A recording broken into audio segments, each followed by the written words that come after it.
Will Mnangagwa's Beijing trip finally transform Zimbabwe's economy? By a correspondent vertical bar, the 6th of September 2025, Harare, President Emerson Mnangagwa's latest visit to Beijing has been hailed by state media as a diplomatic breakthrough. But critics insist Zimbabwe has little to show from such high-profile trips beyond handshakes and promises. During the state visit, Zimbabwe and China upgraded their partnership from a 5-star ironclad friendship to an all-weather Zimbabwe-China community with a shared future. Government officials described the development as historic, claiming it would unlock greater trade opportunities and investment flows. Mnangagwa, accompanied by Finance Minister Mthuli Ncube and Foreign Affairs Minister Aman Marwira, attended the 80th anniversary of the Chinese People's War of Resistance against Japanese aggression and met President Xi Jinping. He also held talks with Chinese companies reportedly interested in Zimbabwe's mining and infrastructure sectors. However, independent economists remain unconvinced.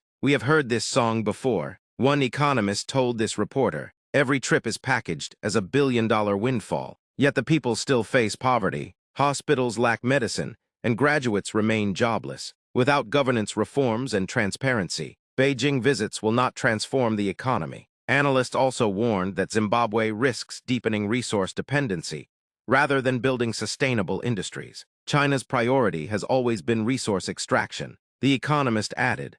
Zimbabwe exports raw minerals and imports basic goods. That is dependency, not development. While government officials insist the upgraded ties mark economic diplomacy at work, many Zimbabweans remain skeptical. The critical question is whether these agreements will translate into visible improvements in healthcare, education, and employment, or remain lofty pledges that never touch the ground. For now, the much-vaunted shared future with China looks more uncertain than guaranteed.